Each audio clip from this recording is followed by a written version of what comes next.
masakit na yung sinasabi. Masakit ko niya. Masakit din ang sinasabi mo. Ba't sinabang ito yung itong nung time show eh. Hindi pa rin na sinasabi. Palasan mo. Ano to, hindi ko na lang pinatulong dahil huwag ganun. Ang totoo nun, mas marami natulungan na nung time show eh. Ako sa totoo lang siya, kesa sa atin dito. yung pinupost nila doon na ginagawa ka na punta ni Martin, sakit sa akin yun siya. Hindi, if you go down, everybody goes down. The institution goes down. Kaya nga. Napakita lang ginawa kang tuta ni Martin. Sakit sa amin yun. Kaya kamay bumiti kami. Membro kami na Senado.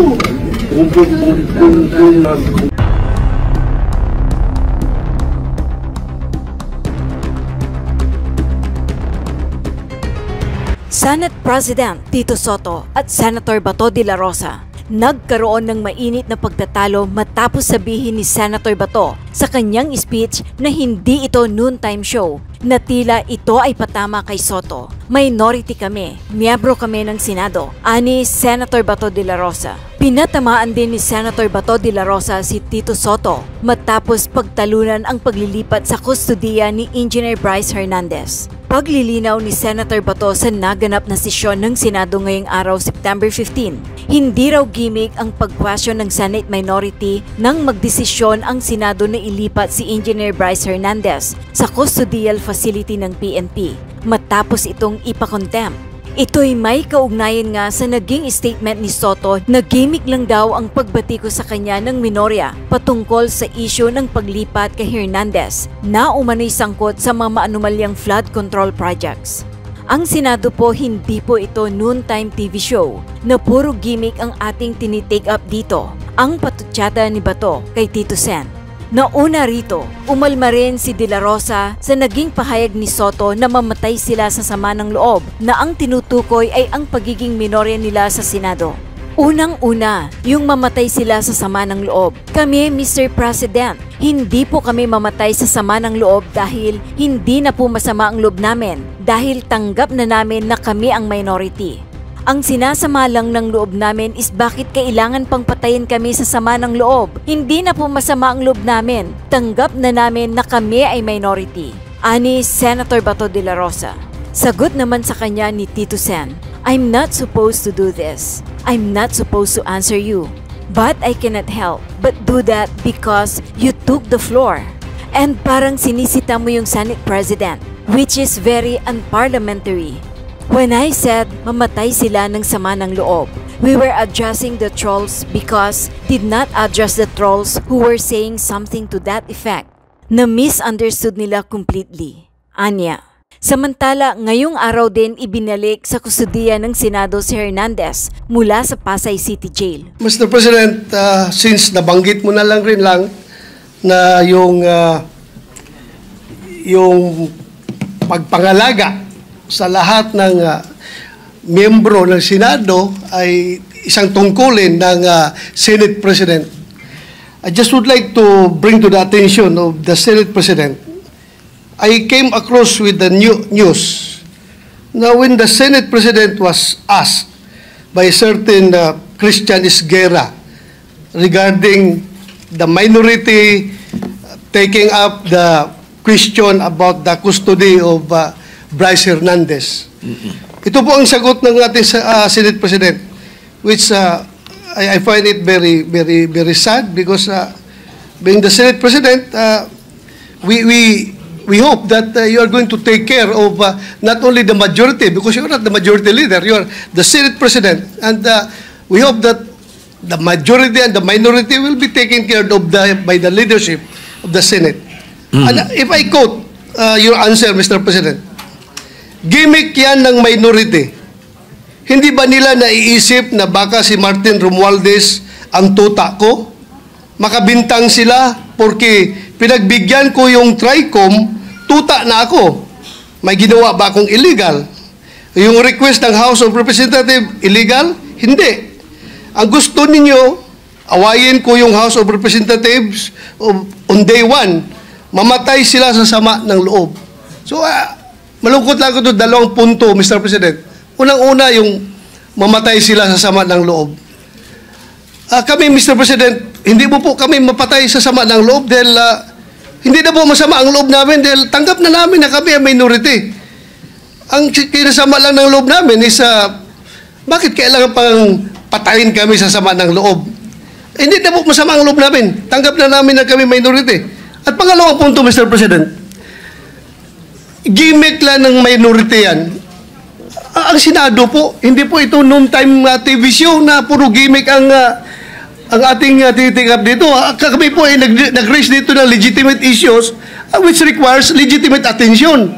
So, Mr. President, ako po ay nalulungkot, which brings me to my parliamentary inquiry, Mr. President, na yung si Bryce Hernandez, yung kanyang custody was transferred, physical custody, I'm talking about physical custody, was transferred from the Pasay City Police Station to the Senate Sergeant at Arms room. Through yung from correction, from Camp Crame to Pasay, it was done through plenary action. Now, lately we heard that he was again transferred from Pasay to the Senate without plenary action. This is my parliamentary inquiry. Kung is a parliamentary action can be subverted by an action which is not a parliamentary action? Yun lang tanong ko. Matter of procedure lang, Mr. President. Dahil kung ganun, kailangan klaruhin natin yung ating rules. Thank you, Mr. President. Before I recognize the majority leader to place on record the recommitment of Mr. Hernandez, when I said namatay sila na sama ng loob, we were addressing the trolls because it was the trolls who were saying something to that effect. Na misunderstood nila completely. No? I'm not supposed to do this. I'm not supposed to answer you here in the rostrum, but I cannot help but do that because you took the floor and parang sinisita mo yung Senate President, which is very unparliamentary. But nevertheless, I will answer you. Ano? Like, for example, yung sinasabi nila na sumunod daw ako kay Martin Romualdez. Just because I mentioned that Martin Romualdez called me, does not mean that ako'y sumunod sa kanya. The request was coming from the House of Representatives. And the request was to retain Hernandez in the Congress. At doon ako hindi pumayag. Is that being tuta? So you cannot help but also think na sasama ang loob ko pag binibintangan ako ng salita. Hindi po ba? So, ayun. Anyway, mabuti na yung masagot natin yan. At sinasabi ko sa kanila, yung mga trolls, yung mga sinasagot namin. Yes, Senator Padilla, you're recognized. Maraming salamat po, Ginoong Pangulo. Nais ko lamang pong kunin ang pagkakataon nito bilang parlamentaryong pagsisiyasat po. Sana ganap po di ito, sapagkat, Ginoong Pangulo, ako po'y naguguluhan. Sapagkat, dito pong nakaraang Huwebes, meron pong naglabas na isang journalist ito, isang istasyon, na sinasabi na ako daw po ay nagngat-ngat dito sa loob ng Senado. Ito po ay ano po yung middle finger po. Habang tayo daw po ay nagsasagawa ng lupang hinirang, nagpa-flag ceremony, ako daw po ay nagngat-ngat. At ito po ay naging malaking issue. Ako po ay nagtataka, Ginoong Tagapangulo, sapagkat noong pong dati na binigyan ako ng issue na isang chismis, naglabas po kaagad ng ating Sergeant of Arms ng report at binigay niya po kaagad sa media. Ito po, wala pong kahit na sino ang nagpapaliwanag na hindi ko po ginawa. Ang tanong ko po, meron po ba tayong tinititigan sa tinitingnan dito? Kasi napakabigat po ng akusasyon na ito sa harapan po ng ating bandila. Ako po yung magngangat-ngat. At gusto ko pong ipaalam sa ating mga kasama, kung politika lang, handa po ako mag-resign. Pero pagka religion ko po ang pinag-usapan, kahit sino sa inyo, paano gusto nyo, wala pong problema. Pero wag pong religion ko. Hinihingi ko po, wag pong religion ko, mahal na tagapangulo. Dahil ito po yung malaking kabastusan sa amin. Ito po, ang sinisip, naku po, ito po'y nag-iisang Diyos. Dito po nakasalalay ang aming pananampalataya. Handa po kaming magpakamatay para dito. Sana po wag pong gamitin ito para siraan ako. Dahil sinasabi ko po, mahal na tagapangulo, kung gusto niyo ako mag-resign, ngayon na, kung gusto ninyo. Wag niyo akong siraan. Yun lamang po. Maraming salamat po. Tama po kayo, pero ngunit ang inyo pong lingkod bilang Pangulo, nung nakita ko po yan, ang sinabi ko sa kanila, tignan muna nila yung mga litrato sapagkat nagpakita ng ibang litrato na kayo ay ang pintuturo ang nakataas at may eksplanasyon na ito ay isang religious practice kapag kayo ay nagsasampalataya sa bandila. Baka lang hindi nakarating sa inyo yung explanation na sinabi ko. Kaya ipagpatawad nyo na kung ang Sergeant at Arms, so ang mga journalist natin ay hindi nila napansin yan. Ngunit ako mismo, nung tinanong nila, sinabi ko na tingnan nila. Merong mga pinakitang litrato ninyo sa kabilang side na malinaw na hintuturo ang inyong pinapakita. Opo, Kaya patawarin nyo na silang ng mga nagkamali at medyo natanga ang pananaw. Opo, mainam po sana maglabas din po ng formal na investigasyon at formal na pahayag ang Senado patungkol po dito.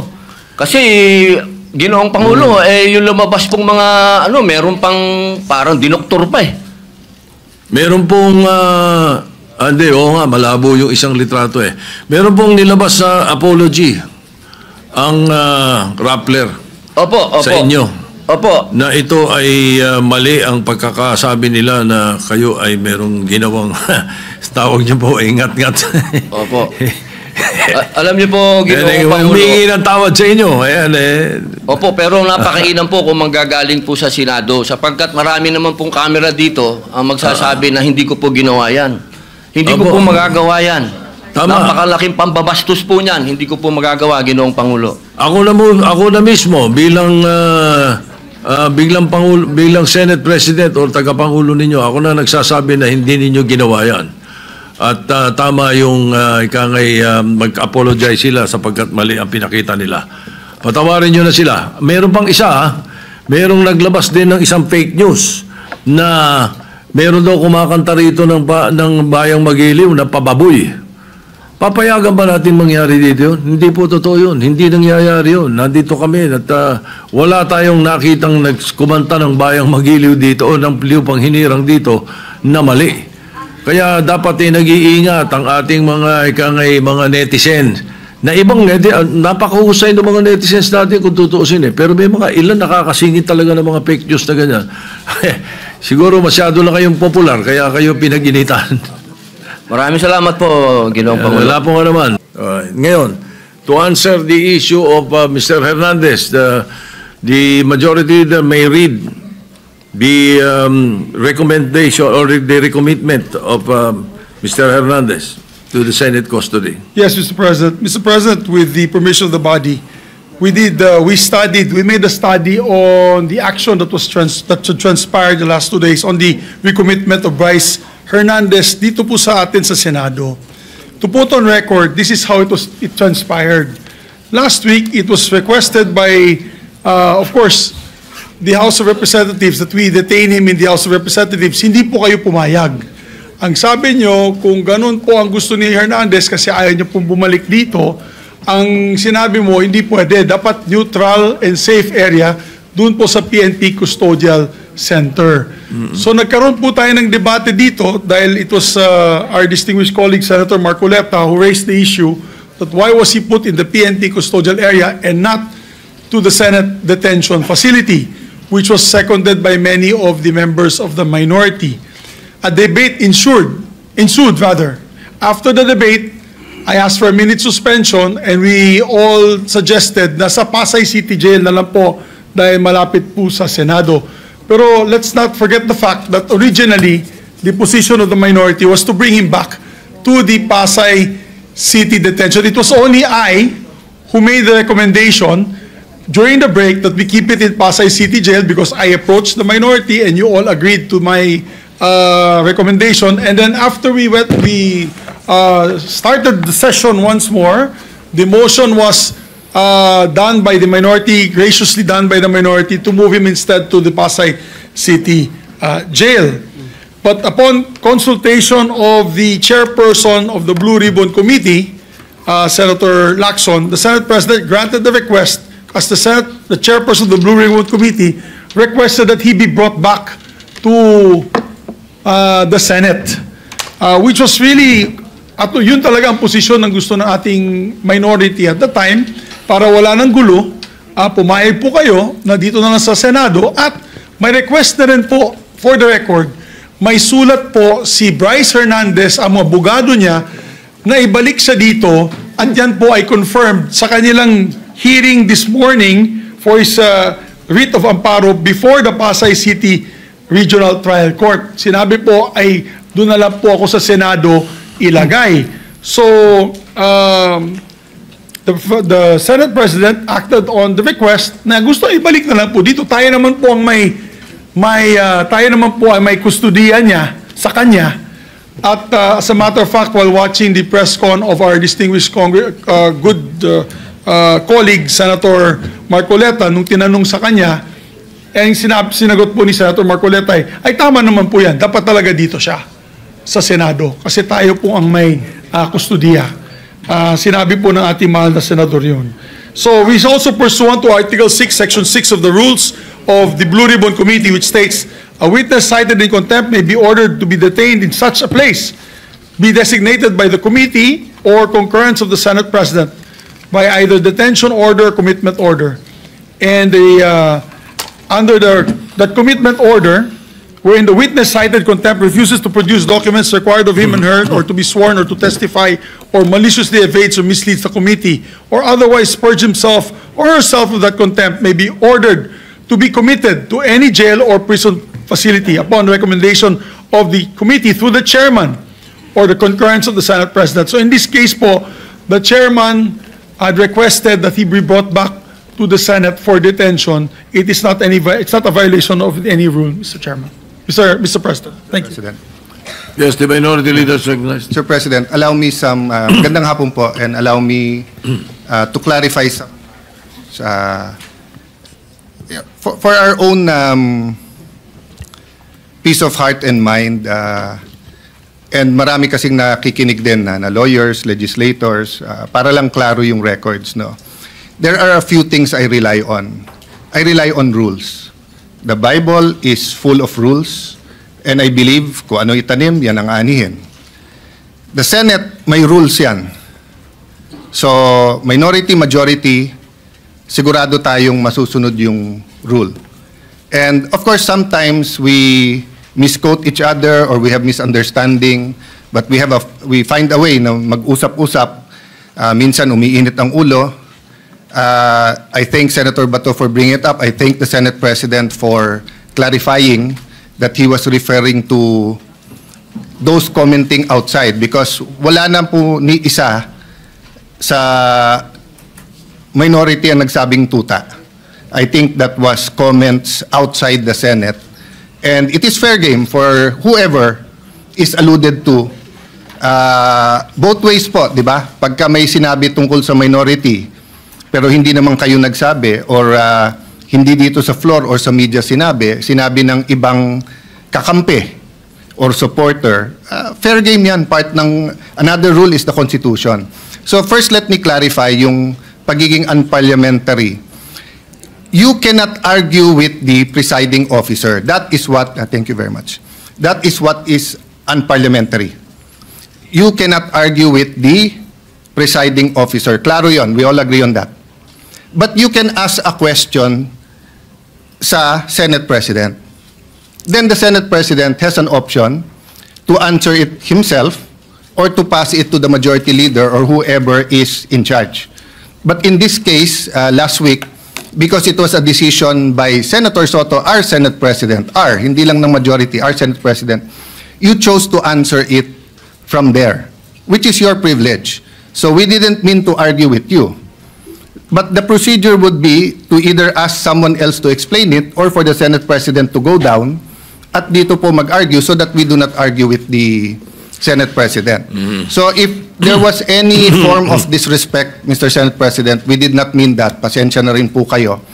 But in the same manner, we have to argue our point of view and rules. Kasi dito, ang daming congressman na nabanggit and wala tayong sinasanto dito. So kung may senador na babanggit, so be it.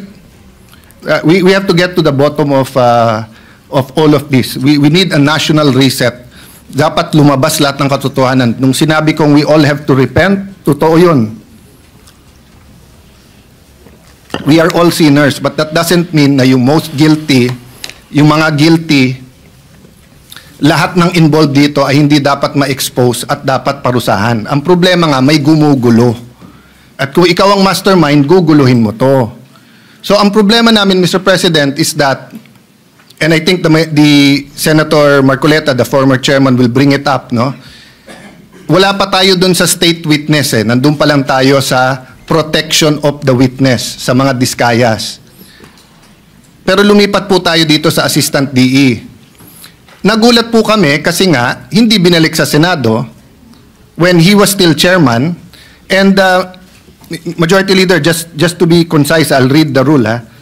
Sabi dito sa rule sa page 6 of 7, section 6, subparagraph C, a witness cited in contempt may be ordered detained in such a place that may be designated by the committee alone.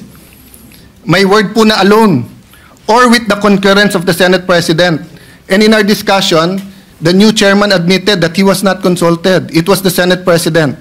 But I myself, I said, siguro pag nasa ganun sitwasyon, kailangan umakto kaagad. I mean, the record, Mr. President, will bear me out, di ba? Na sinabi ko naman, di ba, na ayaw nyo magkaroon ng constitutional crisis, nagsalita yung House, nagsalita yung Senate. Ang problema nga po, hindi naman po simpleng request to ng Speaker of the House, eh. Yung mismong witness, siya nasusunod, eh. Sinabi niya dun sa House, eh, wag nyo na ako ibalik sa Senate, hindi siya binalik. So yes, initially, the issue was not where. The issue is not where to detain him. The issue is who has authority and ano ang rules natin. Ang rules natin yung committee. Ang committee hindi lang yung chairman. But at the last minute, napag-usapan natin dito at hawak ko po ang ating minutes or yung galing ba to sa journal? Transcript, no? Meron pong TSN po to. Nag-motion eh. Ang plenary po mas mataas sa committee. So, paano po nangyari na si Assistant DE, sa simpleng request niya, hindi naman nag-meeting yung committee. Ako, as minority leader, automatic, hindi naman ako nakonsulta. So, ang problema namin sa minority is not really where he is detained. Eh. Ang problema namin, can we rely on the rules? Because ang tamang procedure doon, kung hindi natin pinagbotohan to sa floor, is that either the chairman decides and we all give our concurrence sa chairman or he informs us, may letter, anong tingin nyo? Then of course, masusunod naman yung majority, minority naman kami. Pero hindi na naman ganun nangyari. Tapos maririnig namin, mababasa na lang namin sa dyaryo or sa internet or maririnig namin ngayon sa majority leader na yun ang naging desisyon. Hindi pwedeng magdesisyon ang plenary tapos mababaliktad na lang ito. So the issue is not just Bryce. The issue is also the rules of the Senate. Ganun din po I don't know who wants to answer this. Ano ba ang rule natin pagdating sa CCTV? So, I put this on record. I will put it on record. Hanga ako kay Senator Lacson mag-imbestiga. And I support him to go all the way. But hindi ba kung meron tayong sinususpetsa dito, you make a request for the CCTV. And then, you have a conclusion. Kasi kung hindi, lahat na lang tayo titingin sa CCTV tapos sasabihin natin dito, may nakita akong ganito, pumunta sa media. May nakita ko, pumunta sa ganito. Di ba? So, yes, the government is under attack and that's legitimate. The Gen Zs are rising up. That's legitimate. They should. But we should not attack ourselves. Kung meron guilty sa atin dito, i-expose natin tapos sa Ethics Committee. Huwag natin pigilan ng witness. Kung gusto ituro ni Bryce, kung siyam kami sa minor, ituro niya. Pero sundin natin yung rules, no? So before I let go of the floor, I think Senator Marcoleta on the same topic wants to say some things. But whether he will say it or not, Mr. President, no? I don't know the pleasure of the body sa plenary. At mas marami naman kayo eh. So kung gusto nyo dito sa Senate, di okay. And I think Senator Estrada also found out that both in the PNP custodial and in the Pasay City, walang taga-USAA. Tama ba yun? Sa custodial, hindi totoo na it was under the custody of USAA kasi walang taga-USAA ang nandun. So we do not know what transpired during that time. Kasi pagka under contempt, hindi punishment yun eh. Binibigyan mo ng oras yung witness pag isip-isipan kung magsasabi ng totoo hindi. But if we allow people to come in and talk to him, hindi mo na alam kung sino nag-guide sa witness na yon. Ang pwede lang yung abogado niya, maybe his family, di ba? So I think this is legitimate without pointing fingers to anyone. I don't know what the Discayas will say. I don't know what Bryce Hernandez will say. Let them say everything they want to say. As Senator Ping naman said, may resibo. Pero katulad kay Joel Villanueva, peke yung resibo, ghost yung resibo eh. Hindi pala screenshot yun eh. Pinicturan pala ang cellphone. Ang screenshot, cellphone, sinave mo yung screen. Eto, cellphone, kinunan. O, sabihin mo na, sige, let's not on technicalities. Tapos tignan mo yung laman. Yung laman, member daw siya ng CA, hindi siya member ng CA doon. At tapos na. Kay Senator Jinggoy, naka-Amerikana, minsan lang nga lang mag-Amerikana yung tao eh, nung birthday niya. Pero ang picture sinabi, birthday niya, hindi naman. So, yes, may resibo, pero may peking resibo eh. But we will address that at the right forum, Mr. President. But, again, we have to follow the rules. Sabi ng Supreme Court sa case ni Vice President Sara, sa tamang paraan, sa tamang panahon. Senator Marcoleta, will you... Same issue. Same issue ba? Yeah, same issue. So that isang sagutan na lang, maybe I can... Mr. President, Majority Leader. yes, we'd like to recognize Senator Marcoleta, please, Mr. President. Senator Marcoleta is recognized. Mr. President, I rise on a question of privilege. There are recent unsettling statements. Yeah, Mr. President, just to, before, my apologies to Senator Marcoleta, because Senator Erwin has been quietly, diligently waiting for his turn to give his privileged speech. Well, if Senator If Senator Marcoleta- Erwin is willing to give way, we have no problem, Mr. President. All right, go ahead. You may proceed. And besides, Mr. Majority Leader, I'm rising on a question of privilege, which is the higher and preferred way of speaking before this body. Mr. President, I am armed by the explanation of the minority leader that we're not questioning the prerogative of the presiding officer, but we can question the Senate President on issues that are quite legitimate, such as the matters I would like to raise today. Unsettling because, Mr. President, on September 9, in your interview with ANC Head Start with Ms. Karen Davila about the Blue Ribbon Chairman being a lawyer, your answer is, there is no such thing as a rule na dapat abogado yun. Abogado ka nga, di ka naman magaling mag-imbestiga, di ba? So useless. Mr. President, I'd like to put on record, there was no inclination from this representation na meron man lang kaming sinabi na ang chairman ay dapat, chairman ng Blue Ribbon Committee ay dapat abogado. Wala po kaming kahit na shadow ng inclination. Any reference to that matter, wala po kaming sinasabi. Ngayon po, yung sinasabing abogado ka nga, di ka naman magaling mag-imbestiga, hindi ko po alam kung sino po yung tinutukoy ninyo, sapagkat narinig din po kayo sa inyong mga interviews. Sinabi niyo po, Mr. President, na maraming dissatisfied sa direction na tinahak po ng aking investigasyon nung ako pa po ay chairman ng Blue Ribbon Committee.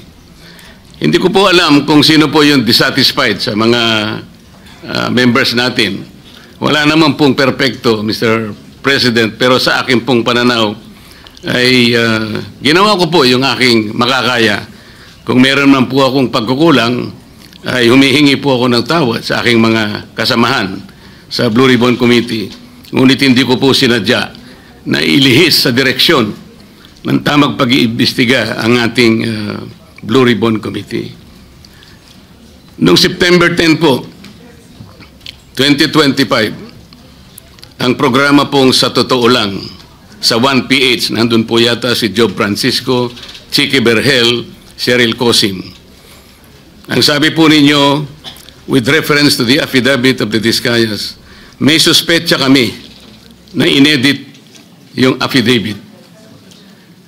Mr. President, ito po ay indirect affront to the integrity of this representation. Yung lamang pong pagsuspetsahan niyo na inedit yung affidavit, paano kayo nagsuspetsa? Ano po ang ginamit ninyong batayan at pagsususpetsahan ninyo na maring inedit yung affidavit? Ako po bilang chairman ng Blue Ribbon Committee, nagpakaingat-ingat po ako nung sila po ay sa pamamagitan ng kanilang mga taga-lapit, ay minabuti ko pong hingin sa kanila. Sumulat sila sa akin para malaman ko kung talagang meron silang kagustuhang magpahayag ng kanilang saloobin tungkol sa dinidinig natin sa Blue Ribbon. At gusto kong masatisfy ang sarili ko, Mr. President, kung totoo nga at kung bakit nila gagawin. So nakareceive po ako ng sulat sa kanila, handwritten. At nung malaman ko po na talagang galing sa kanila ang pagpapahayag na voluntaryo, sinabi ko, sige, gawin ninyo. At kinakailangan, bago nyo ibigay sa akin, notaryado na yun. At yun pong affidavit na yun, o subscribe sworn statement, Mr. President, ay naibigay sa akin, araw na po, maggagabi na po ng araw ng linggo, in a sealed envelope.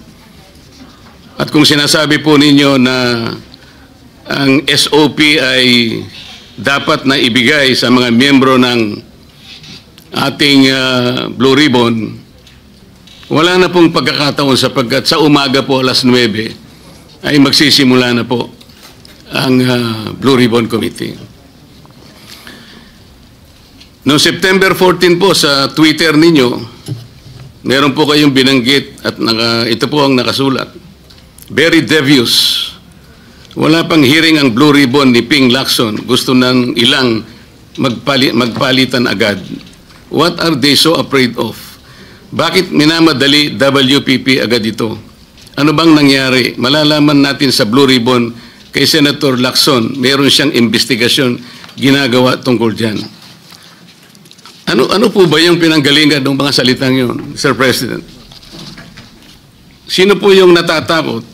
Sino po yung nagmamadali?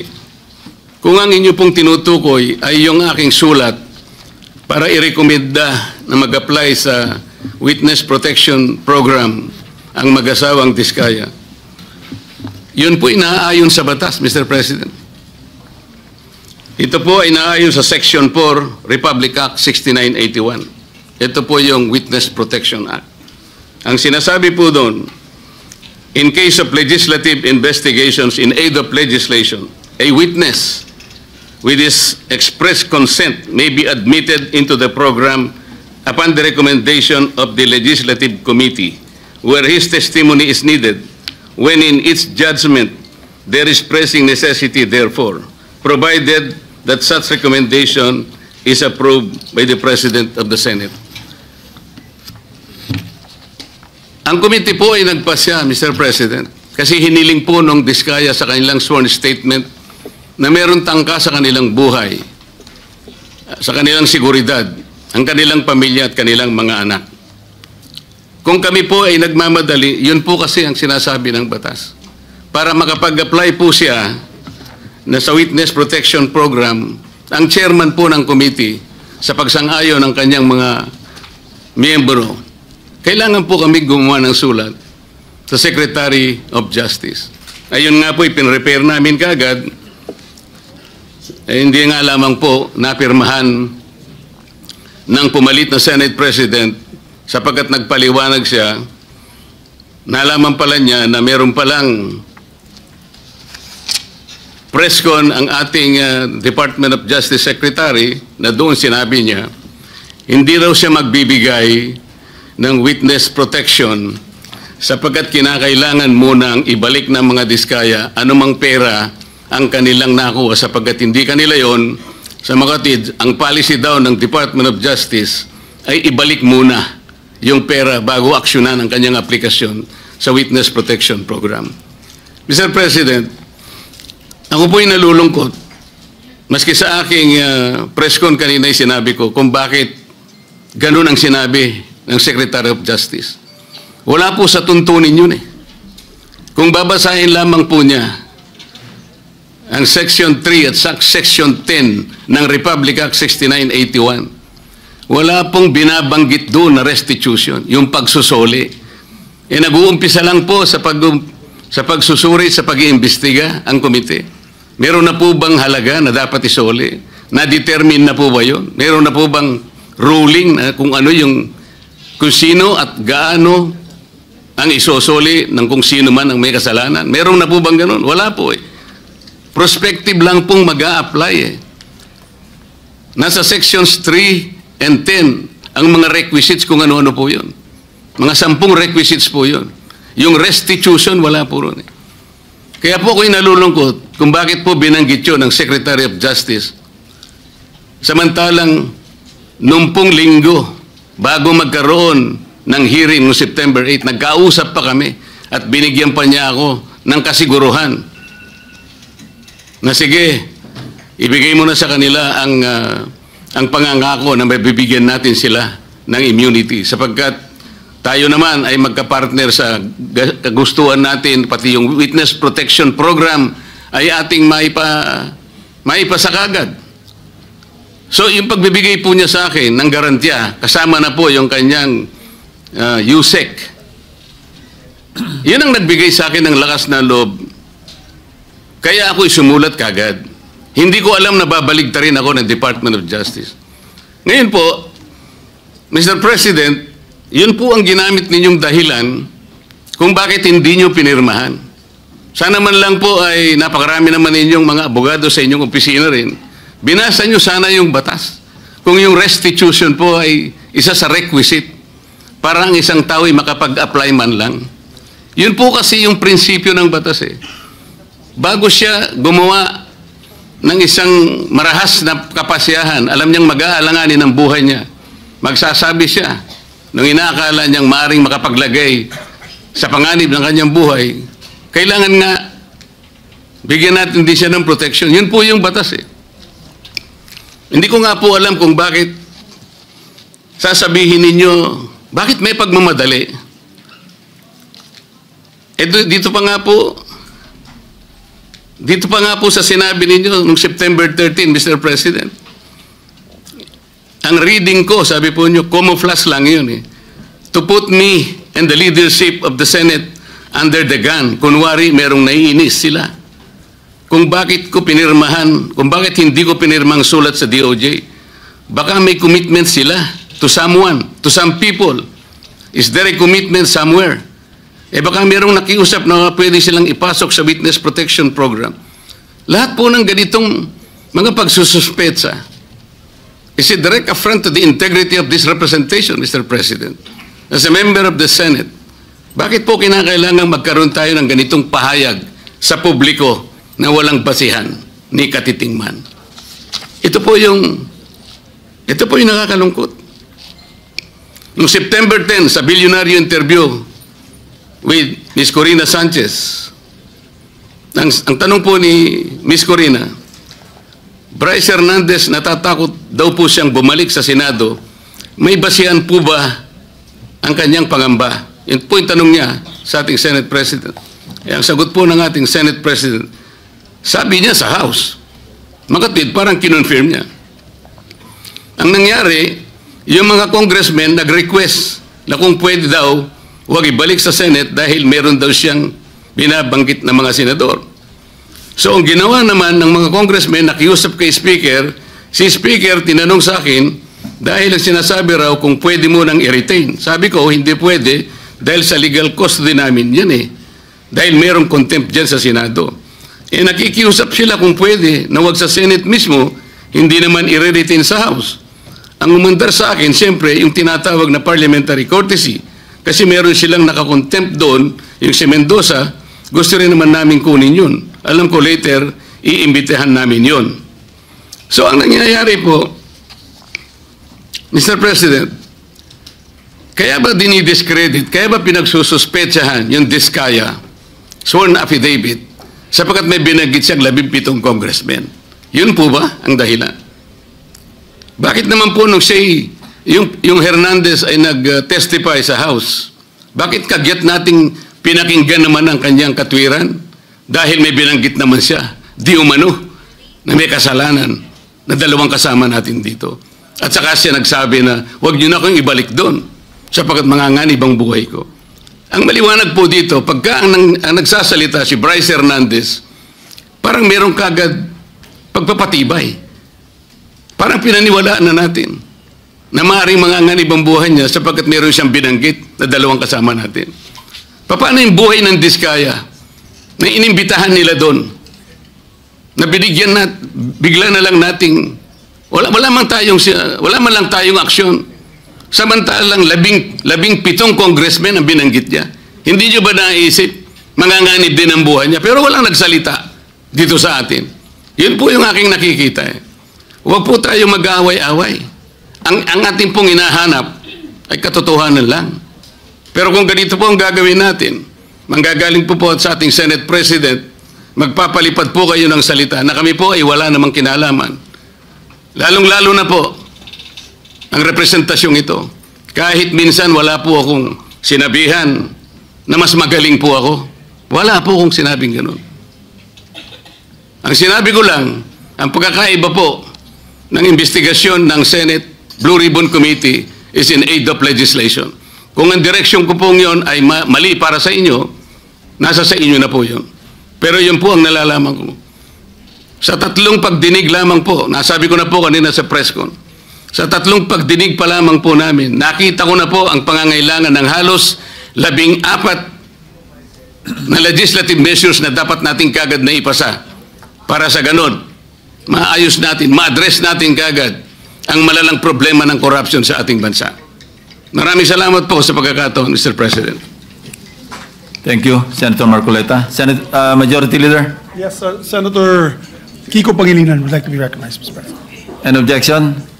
Hearing none, Senator Kiko Pangilinan is recognized. Thank you, Mr. President. This is not an interpellation, just a manifestation. Mr. President, bago pa man naglabas ng affidavit ang mag-asawang Diskaya, nag-comment na po ako dahil narinig ko doon mismo sa hearing nung tinanong siya nung ilang mga senador, binanggit niya ang mga pangalan at sinabi niyang mula 2022. Hindi bago ng 2022. Wala pa ho silang affidavit noon, tinanong sa kanila sa hearing. Kaya noon pa man, nag-comment na ako. At ako mismo sa comment ko, sabi ko, mukhang Photoshop tsaka edited. Hindi yung testimonya, hindi yung affidavit kasi wala pang affidavit nun eh. Testimonya pa lang nung una o pangalawang hearing. Kaya, in fairness to the Senate President, kung sinabi niyang edited, I was not referring to, this representation was not referring to the affidavit or in any way referring to the chairperson of the Blue Ribbon Committee. I was referring directly to the testimony given during the hearing, public hearing, of the Diskayas that they said they started flood control projects in 2016 and then went on to continue until 2025. And they too said na itong mga binanggit nilang pangalan ay sa 2022 lang.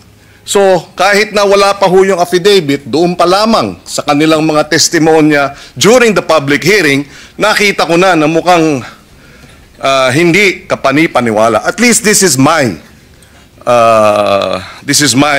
view as a lawyer, na mukhang kung gagawin silang state witness, kinakailangan buo, hindi edited. And when I refer to edited, sila bilang mga testigo, ine-edit nila. Hindi yung chairman ng komite, hindi yung sa abita. I was not referring to the affidavit, I was referring to their testimony when the affidavit had not yet been actually submitted. Just for the record, Mr. President. Thank you, Senator Pangilinan. In addition, Mr. President, in addition, point number 2, sorry. I was a member and continue to be a member of the committee, the Blue Ribbon Committee. Unfortunately, as was pointed out by the former chairperson, it is the committee that decides as to whether or not we will agree to have a witness taken as in custody to become a witness under the Witness Protection Program. Unfortunately, as a member of the committee, I was not able to read the letter of the chairman then addressed to the Department of Justice.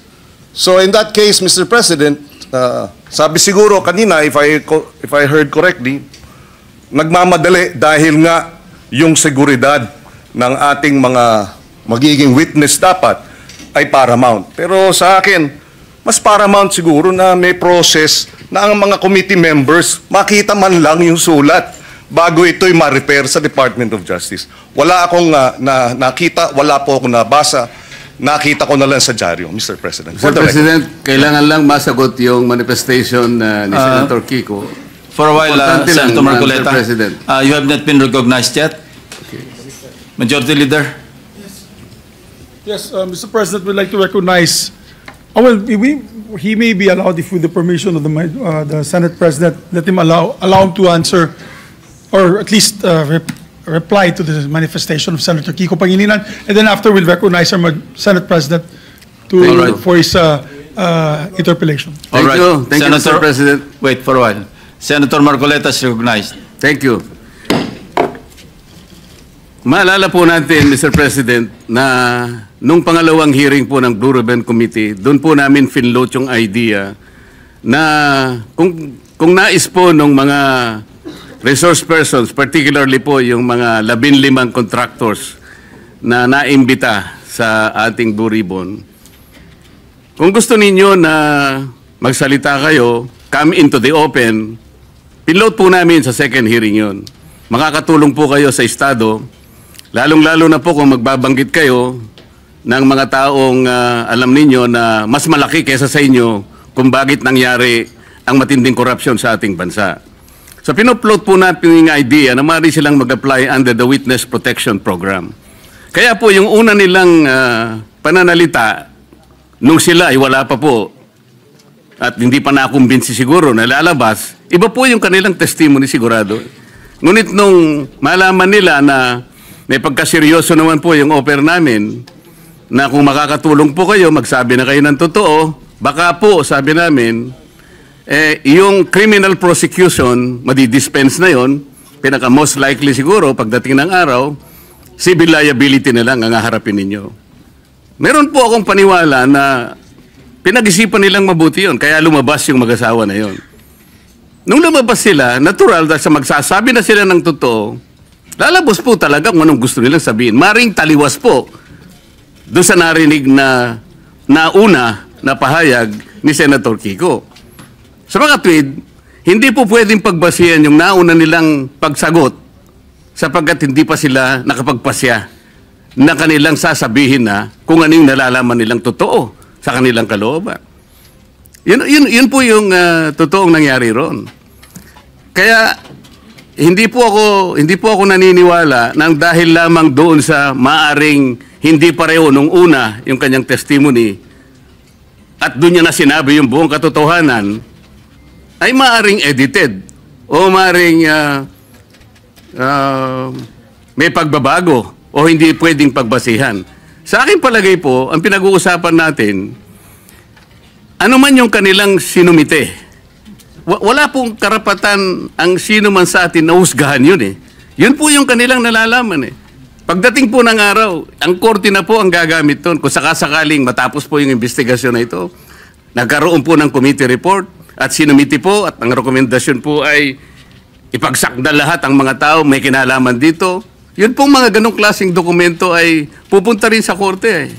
And in the final analysis, only the court can determine yung veracity o yung kawalang katwiran, kung meron man, ng mga naunang pahayag.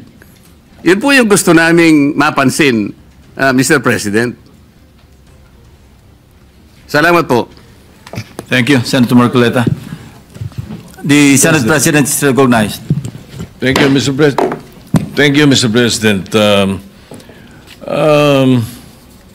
Well, I decided to go down from the rostrum so that I can either answer or debate with any or with any interpellations from our colleagues. No, but let me just try to explain some of the points that were raised. That to me, and that is my opinion, inaccurate yung mga intindi or inaccurate yung perception in these interviews that I am, the media has been conducting with me.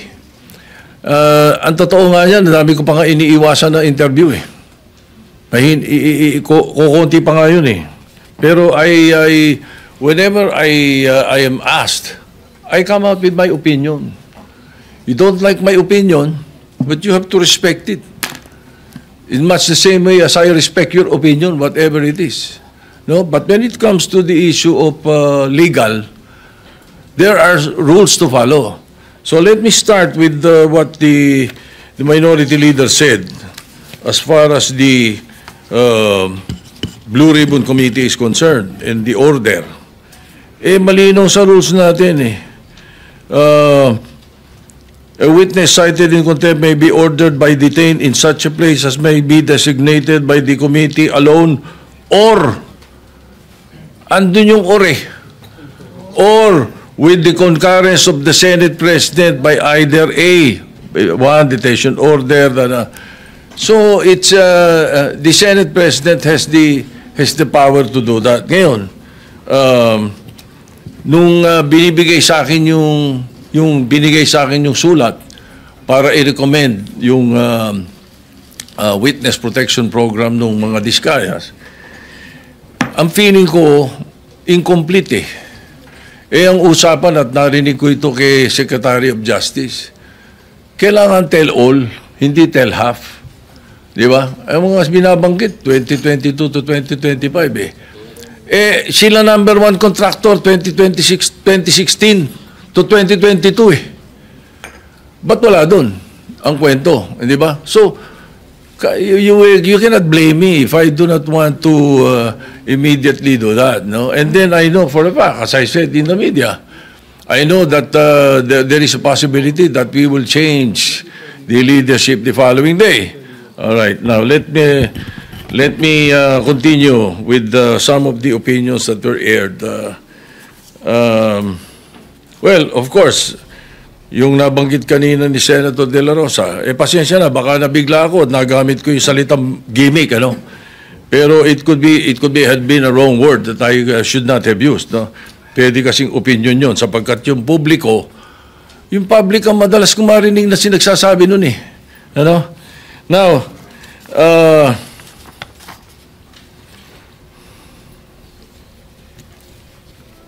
as far as I'm concerned, there's nothing illegal or out of the rules that we have done. My opinion, as aired, kung hindi nyo nagustuhan, pagpasensya nyo ako. Kung hindi nyo nagustuhan yung mga sinabi ko, na opinion ko. Pero I never mentioned names. When I said, baka na-edit, tama yung sinabi ni Senator Pangilinan. Iba yung thinking eh. Bakit iisipin nyo kagad na pinapa-edit ko yung affidavit? Hindi ba? Hindi eh. So, and when I say those things, You should not feel alluded to. Wala naman akong binanggit na pangalan eh. Di ba? And then yung tinatanong, binanggit yung tungkol sa the Blue Ribbon being a lawyer, does not have anything to do with Senator Marcoleta. It was a question by the public. It was a question even by Secretary Claire Castro or Attorney Claire Castro. The question was, di ba kailangan abogado yun? So that was asked of me. And I said, no. Nothing in the rules says so. Wala naman talaga eh. As a matter of fact, we elected Sani Alvarez as Blue Ribbon Chairman for 2 years. And he's not a lawyer. Binagdebatihan na namin nila Neptali Gonzales yan, saka nila Ernie Maceda yan, matagal na. Ano? No. He's never a lawyer. Sani Alvarez was not a lawyer. Oh, we even debated about it. Oh, I am very sure, 100%. Oh. Anyway, so again, no? Wala akong binabanggit ng ganun. You should not feel alluded to when I say na ang mga... Kasi, at tinatanong nila, hindi naman daw abogado Senator Lacson. Magaling na investigador eh. Di ba? Talo niya ng karaniwang abogado. Hindi ko sinabi, si Senator Marcoleta, abogado na yun o sino pang abogado. I never mentioned any name. I was saying, napakadaming abogado sa Pilipinas, libo-libo. So, a lawyer who was not well-versed in investigation, mas gusto ko na yung investigador. That was my point. Ano ba? Why will you feel alluded to, Mr. President, if I did not mention your name? Di ba? Now,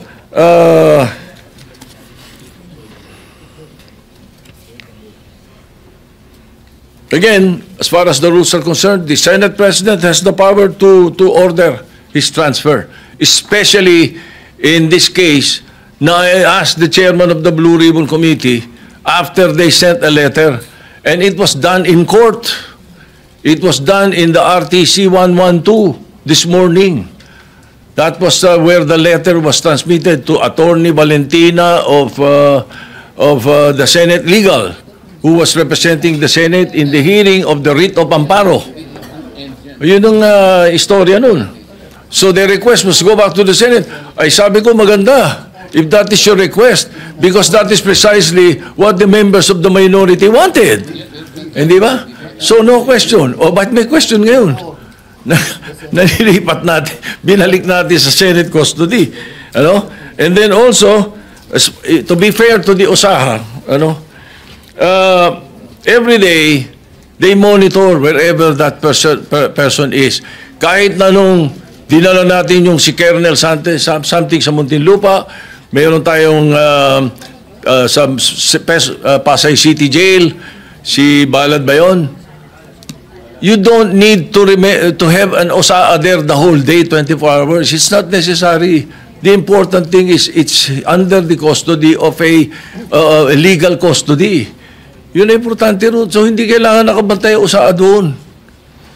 Now, if you want to change the rules, then you propose some amendment to the rules na gusto niyo OSAA nakabantay kahit saan natin ilagay. Alright? Now, maraming nabanggit eh. Kaya isa-isa natin to. Pasensya na kayo.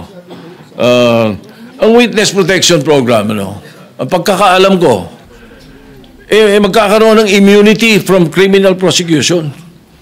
So, kung natatakot sila sa kanilang security, bilyon-bilyon ng pera nila eh. Ang dami nilang pwedeng bayaran pa security guard eh. Kahit 1,000 security guard, kaya nila eh. Bakit kailangan ang gobyerno? Ay, galit na ang mga tao dahil hindi nga natin malaman kung ilan yan, kung nangyari nga yan, kung sila nga yan, hindi po ba? Kaya we were just trying to be prudent. Konting konting hinay. Huwag yung sasabihin natin. Kaya sabi ko, ba't tayo nagmamadali? I'm not pertaining to any senator. Bakit, sana do not feel alluded to if I don't mention your name. Di ba? Oh, and then, state witness, there is no other direct evidence available for proper prosecution eh. So, it is not applicable to the Discayas. At saka na, hindi rin pwede sapagkat ang pananaw ng karamihan, ang pananaw ng taong bayan, sila most guilty. Ang pwede sa Witness Protection Program, yun, not the most guilty.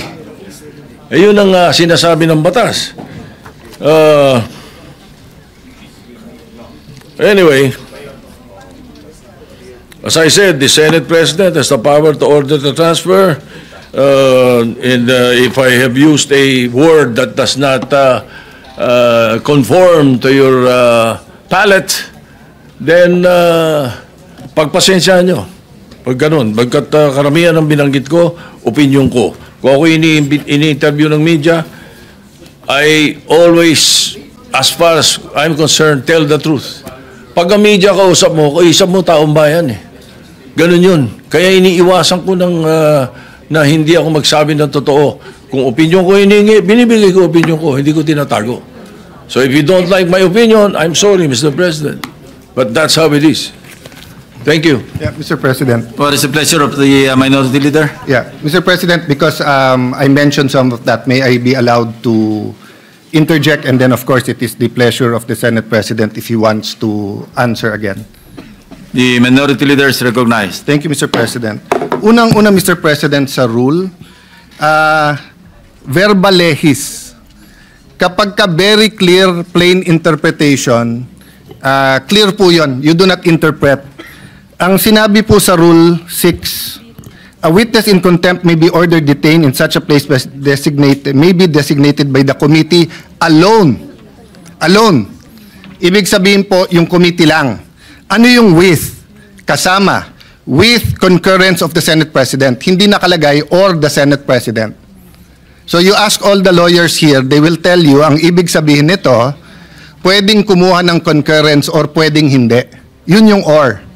Hindi po to committee or the Senate President.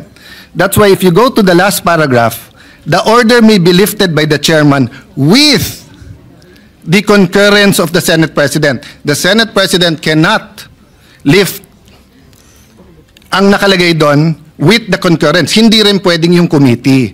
So, na-violate po rules natin because it was not the committee alone. As I said, personally, I don't take it against the Senate President nung unang araw na pag-upo niya. Kasi unang-una po, kakapalit lang ng Senate President. Pangalawa, tumawag yung Speaker, nagkaroon ng debate. Having said that, it is very clear in the rules and in the Constitution, meron Supreme Court cases yan, that the plenary is supreme. Even the Senate President said, di ba, primus inter pares, he's just the first among equals. Equal tayo lahat. But of course, he represents the Senate. So when the plenary decided to put him in Pasay City Jail, ang makakalift po niyan, hindi po yung committee, hindi po yung Senate President, it's the plenary. So we violated our rules. That's why we stood up to correct. Okay, let me go now to the Witness Protection Program. Let me first mention, I love the humility of the Senate President in the sense na sinabi niyang opinion niya yon, and of course the Constitution guarantees him his opinion. But let us remember, Senator Tito Soto before Monday gave the opinion of a senator. But after Monday, he's giving the opinion of the Senate President. There's a thin line between the opinion of the Senate President for the Senate and the opinion of Senator Tito Soto. Both are valid. He always studies. He always knows what he's talking about. But magkaiba po yun eh. Magkaiba yung dinidebate ko siya sa opinion niya at yung opinion ng Senate President bilang Pangulo ng Senado. So for example po, Mr. President, and let me address then Senator Kiko, although in a sense, it's none of my business because he was manifesting that in the Blue Ribbon Committee. Iba po ang Witness Protection Program, Section 3, Admission in the Program. Iba po yung Section 10, State Witness. Iba po yung Section 17, Discharge of a State Witness.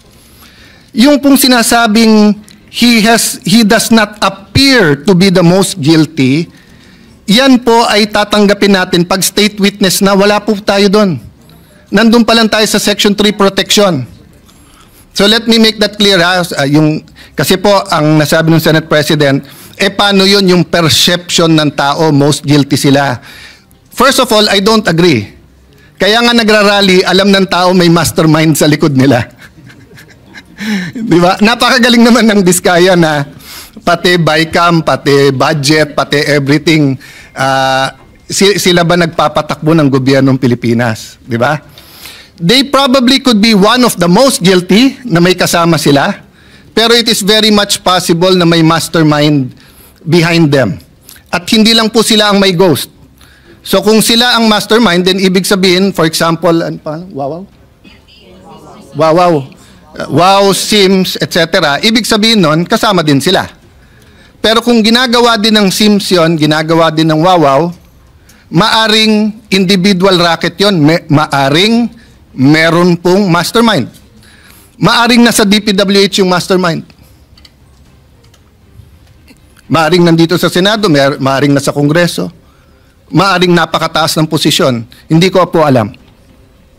But assuming for the sake of argument, perception ng tao, ang perception po is not reality. Trabaho natin to find reality para mabago yung perception. So papakawalan po natin ang possible witness kasi tingin ng tao siya ang most guilty. So, halimbawa po kay Napoles, if there was someone most guilty, wag na natin habulin kasi tingin ng tao siya most guilty. Dapat kinabul natin. No? Ngayon, siya mukhang most guilty, siya yung nakakulong. What's my point, Mr. President? Bakit nag-react si Senator Marcoleta? If I may, Senator, I cannot speak for you, but you're my good friend. Mr. Senate President, siya lang naman ang mamadali kaya siya tinamaan.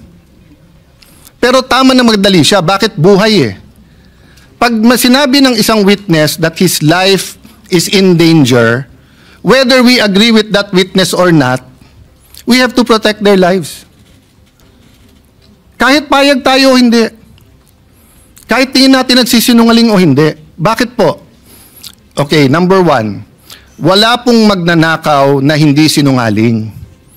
Kaya nga ang kapatid ng magnanakaw ay sinungaling. Bakit po? Ghost Project. Pinirmahan mo na may project So nagsinungaling ka na may project kasi wala Di ba? Ninakaw mo, hindi sa'yo yun. Pinalabas mo sa'yo, nagsinungaling ka na. So magkapatid po yun. Hindi nga magkapatid, it's the same person. So pagka nahuli, hindi ka agad aamin yan. Magsisinungaling muna yan. Hindi ako yan. There is a process and a time, and tama po si Senate President, tama po the esteemed Senator Kiko, dumaan sa proseso. Ang problema natin, ayaw natin sa proseso. Protection pa lang, sinasabi nila, papatayin sila. So pagka yan, binigyan mo ng protection, kasunod na doon, sandali lang, ano ba alam mo? So question, paano yan baka magsinungaling? Hindi po. Bakit? Sabi po sa Section B ng Section 3, Section B, his testimony can be substantially corroborated on material points. So again, quoting Senator Lacson, may resibo. But quoting myself, hindi peke na resibo, hindi ghost receipts. So ibig sabihin po, pagkatapos mo bigyan ng protection, papupuntahin mo ngayon sa DOJ. Doon mo na pakakantahin. Doon mo na i-assess. Bakit importante to? Kasi pag nakita ng Sims, nakita ng Wawaw na may kumakanta na, mag-uunahan na yan sa DOJ kung sino ang kakanta. Parang karaoke yan. Pag hindi pa naka-on at wala pang may hawak ng mic, walang gustong kumanta. Pag kinuha na ang mic at kinanta na yung My Way, agawan na sa mic yon. Habang walang kumakanta kung sino ang mastermind dito, wala, liligawin po tayo. Ngayon, I feel for the Senate President, if part of him feels we're wasting time, may I admit, Mr. Senate President, dear colleagues, part of me feels that we might be wasting time. Bakit? Instead of using this to find the mastermind. Senator Lacson, I appreciate what you've been doing. Having said that, let's go back to the rules. Pag binigyan mo ng protection ng mga Diskaya at hindi sila magsabi ng totoo, that can be corroborated in material points, i-discharge mo sila. Bahala sila sa buhay nila. Pero may mga techniques yan. Sa ibang bansa, yung kanilang Attorney General, DOJ, sasabihin yan, paano yan, kumakanta na. O kaya sasabihin sa Diskaya, papakawalan ka namin, walang protection, pero ipagkakalat namin, sinabi mo na sa amin, ayaw mo lang pirmahin kung sino ang mastermind. So, there are different techniques that are legal to ferret out the truth. Pero hindi naman pwede pong, sabi nga ni Senator Escudero pag binanggit ang congressman, hindi credible. Pag binanggit ang senador, credible. Pag binanggit 2022, papunta ngayong credible, hindi binanggit. I myself think dapat banggitin na 2016. Ba't banggitin nyo rin 2010 to 2016? Wala naman nagsabing graft-free ang ng DPWH noong 2010 to 2016 Sa bayan namin, contractor, congressman, doon na uso yung sheet piling 2010 to 2016. Bago nun, walang sheet piling sa Taguig. Pero yung sheet piling na isa sa mga pinaka-corrupt ways of flood control, nangyari po to 2010 to 2013 or 2016. So let's get to the bottom of it. But let's follow the law. Yung state witness, malayo pa yon. So nung una ko nabalitaan, kailangan state witness, I disagreed with Senator Marcoleta and went up to him and said, Boss, baka magkaiba tayo ng opinion kung dapat si Diskaya. Pero tama nga siya, wala pa tayo dun, nasa protection pa lang Hindi pa natin naririnig kung anong sasabihin nila. Ngayon, kung, hindi ko na tutuloy, pero yung initials na lang, kung BS ang sasabihin sa atin, buisit sila. I-release mo sila ulit. Diba? Pero paano po kung willing sila magturo? Last point. Iba po ang discharge of the accused to state witness. I think it was JV Hinlo sa Facebook na nagsasabing, remember, hindi all or nothing to. Pag state witness ka, hindi ibig sabihin, totally discharged ka na. Pwedeng halimbawa, imbis na 5 habang buhay na pagkakulong, 1 habang buhay na pagkakulong ka na lang. Ngayon yung sinasabing kailangan isoli yung pera, I agree with that. 100% dapat may restitution. 100% dapat ibalik. Sa Biblia nga, doble pa dapat ibalik. Ito lang po ang tanong. Wala sa batas yun Wala sa batas. That's a matter of public policy. So what does it mean? Patawag mo muna yung mga Diskaya o anong willing nyong gusto sabihin. Okay. Makorroborate nyo ba? Ibig sabihin, meron bang resibo yan? So sinabi mo, eto binigyan ng 30%, nasaan yan? Kasi hindi ko na po babanggitin ngayon Or babanggitin ko na po ngayon. Sa Taguig, may project po ang mga Diskaya. Open bidding Pero kung hindi ako magkakamali, sa Pasig, meron din pong project ang mga Diskaya. Both kay Mayor Vico sa City Hall at both sa And siya pa nga nagsabi nun, kung hindi ako nagkakamali this is not an expose. I'm just telling you as a fact. And I'm looking at when tong mga project na to. So far, wala pa kami nakikitang ghost. So far, may nakikita kami. Maganda pagkagawa, okay or pangit, pero subcon daw. Hindi ko alam. Of course, malicious yung pagka-post. Malicious, mali na delicious. Malicious. Kaya pinagpepiestahan kasi pag sinabi 1 billion in 3 years, Taguig has 1% of the population of the Philippines. We have 1.3 million people, almost 1%. Taguig is one of the biggest income earners of the Philippines.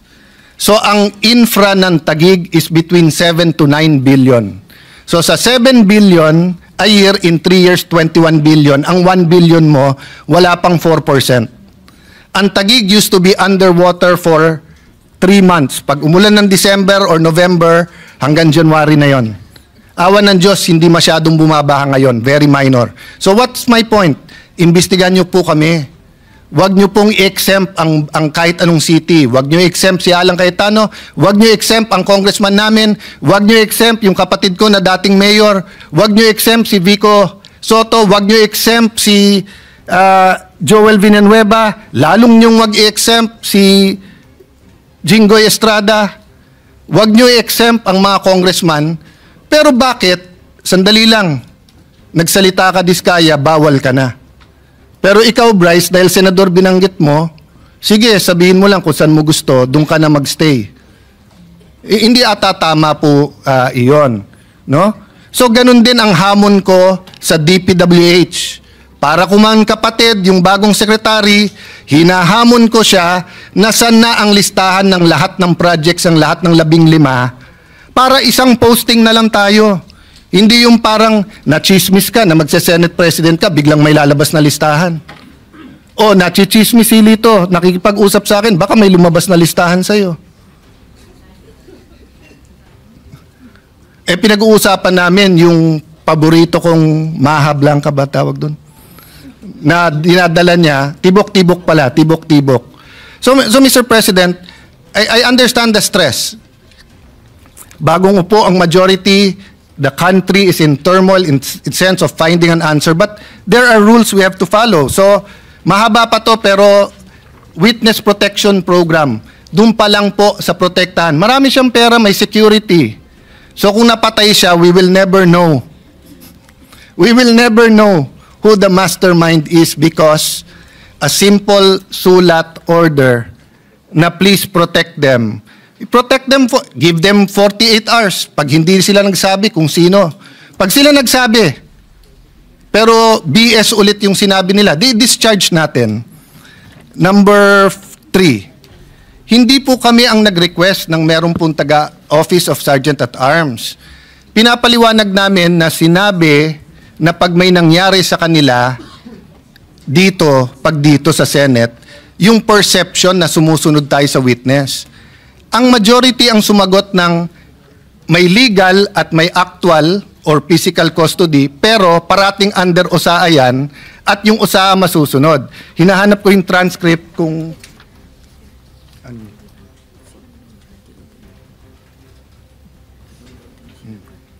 Yeah. Okay, anyway, hinahanap ko kung nabanggit na meron taga-OSAA doon. Pero nabanggit ko, I know, wag na tayo mag-ubos ng oras to look at the TSN.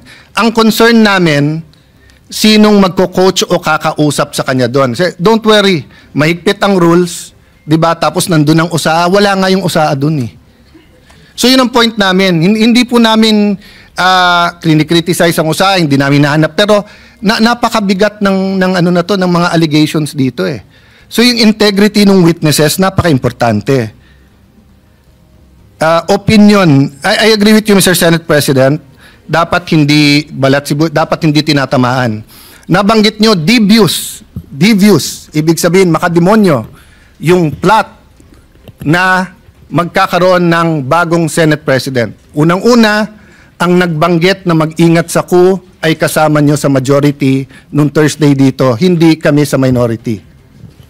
Pangalawa, 2007 pa ako nandito sa Senado. Wala pa akong nakitang minority dito na ayaw maging majority. Si Coco Pimentel, tuwan-tuwa sa magiging minority, pero gusto niya maging majority at gusto niya maging Senate President. Sa 24 sa atin dito, baka si Lito Lapid lang ang ayaw maging Senate President. Pero baka gusto mo rin. Baka gusto mo rin. Pwede rin. Pwede rin. Oh. So, 3 na lang kailangan natin, Supremo. 9 na kami, pang 10 ka, 3 na lang, 13, Supremo. Okay. What's my point, Mr. President? Hindi po kami ang nagsabing may plot. Alam niyo po, kung nabasa ko to sa Facebook, napakaganda. Sabi niya, what is the difference between stupidity and intelligence? Sabi niya, ang intelligence may hangganan.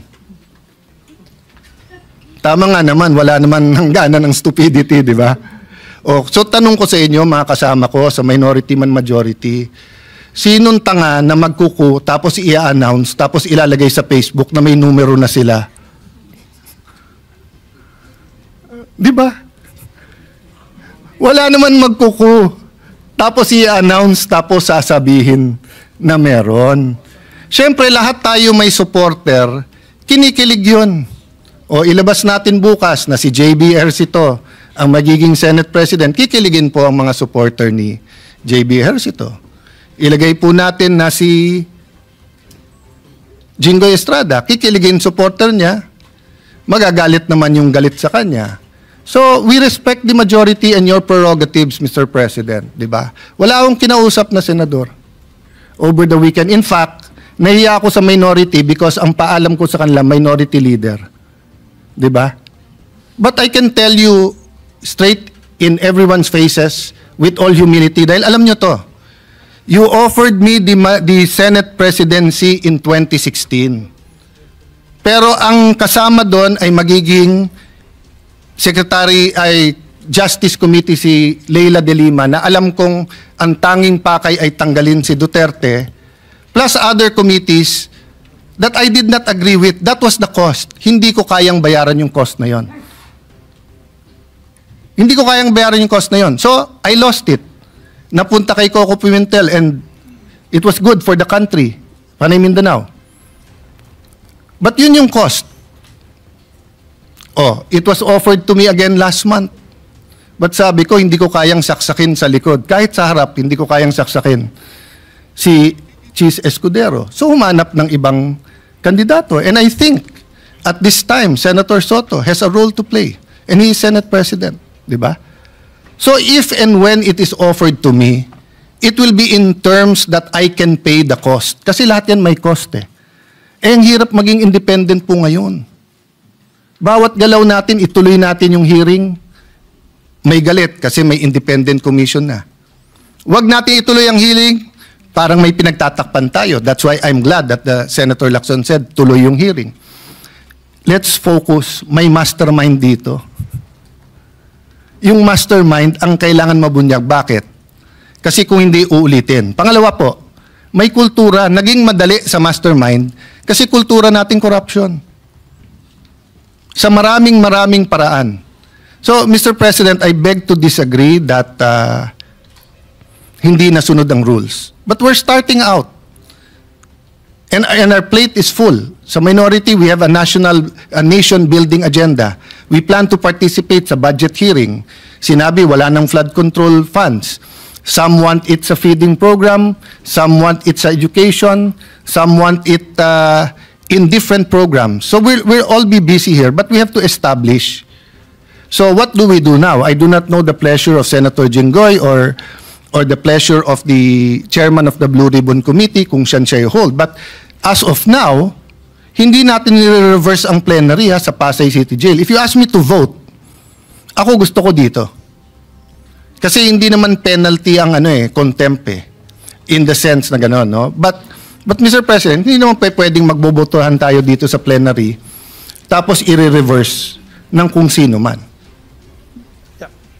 Yeah. Yeah, with the maybe recognized. Yeah, Majority Leader. Thank you, Mr. President. Just on the technicalities of the rules, let me just state for the fact na yan po yung original request ni Senator Marcoleta. There was a letter given to the Senate President at that time that Bryce Hernandez be remanded back to the Senate. So for clarity lang po yan.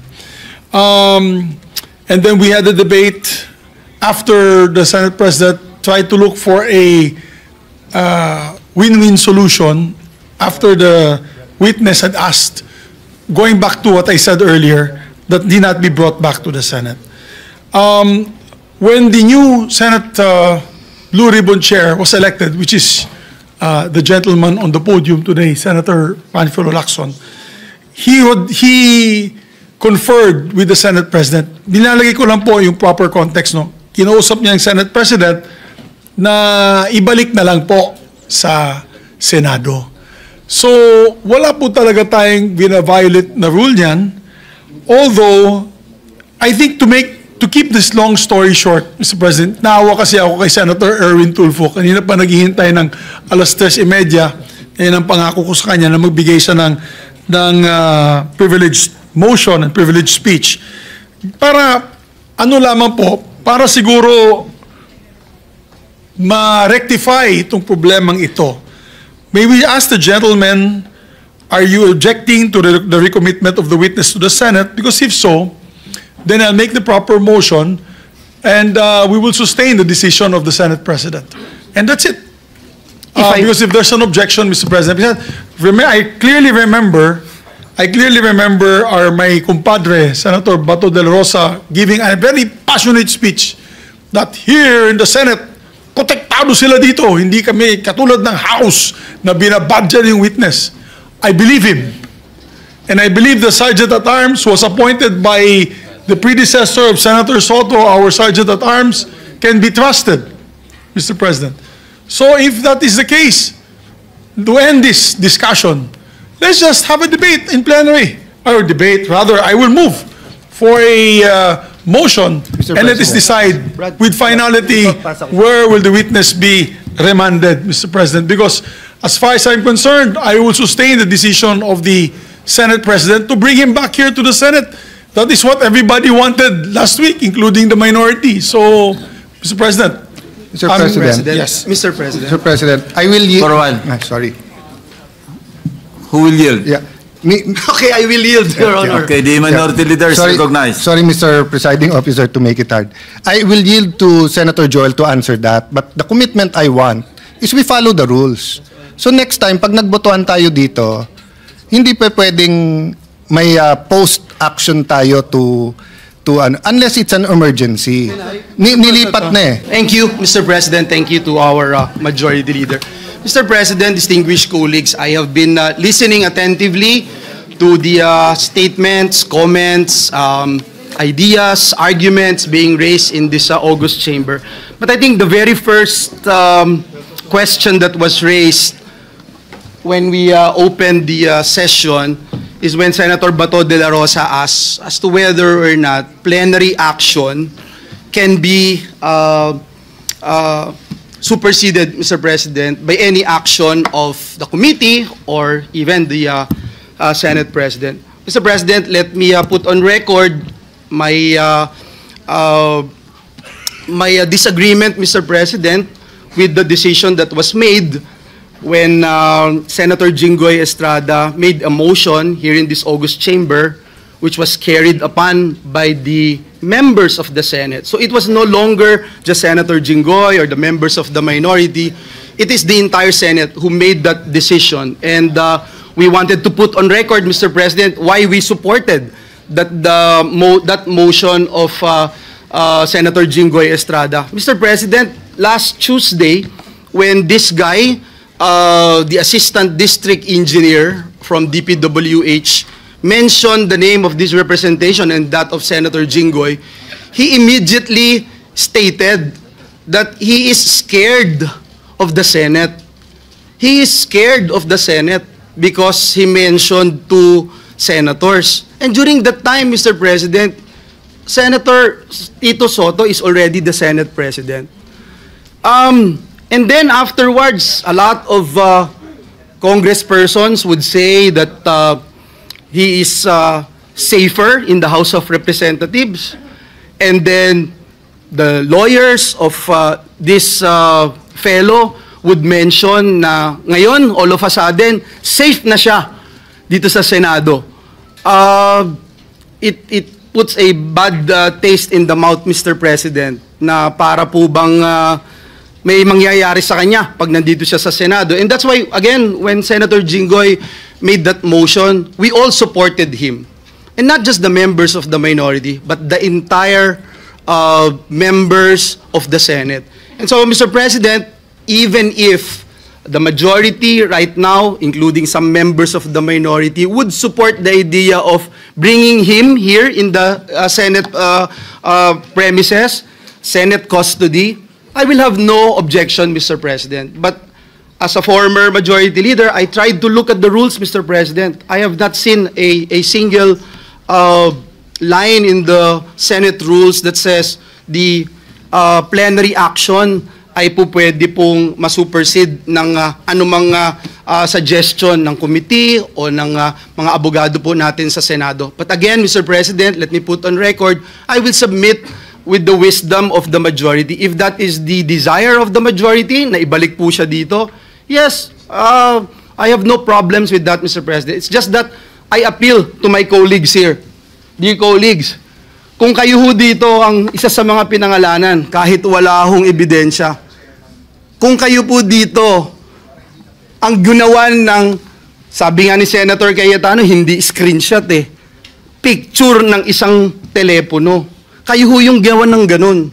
Kayo ho yung gawa na sabihin, idinala sa bahay nyo yung pera.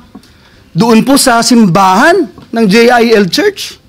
Mr. President, hindi ko ho alam kung anong mararamdaman nyo kung nasa sapatos ko po kayo. Kahit ho si Satanas, hindi papayag dun sa script niya. Tatanggap ka ng suhol sa simbahan. Tapos, kung ano yung sabihin niya, yun ang masusunod. Doon ako sa PNP custodial. Doon ako sa Senado ngayon, nagbago na isip ko, and then susunod doon tayo.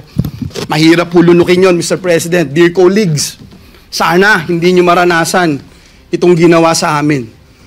Lahat ng katotohanan, pumupunta sa atin. Yung sinasabing CA member ako, 2023 of October, 2024 po ako naging CA. Ang dami nyo rito, kalahati po dito, CA nun.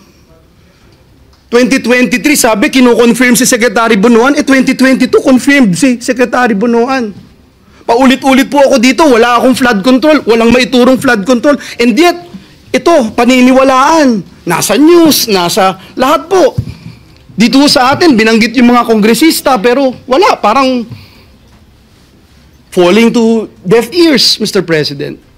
Again, Mr. President, hindi ko kailangan na may sumuporta sa akin dito sa Senado. Kahit isa po dito sa Senado, I appreciate yung mga naniniwala. Kung hindi kayo naniniwala, it's not my problem.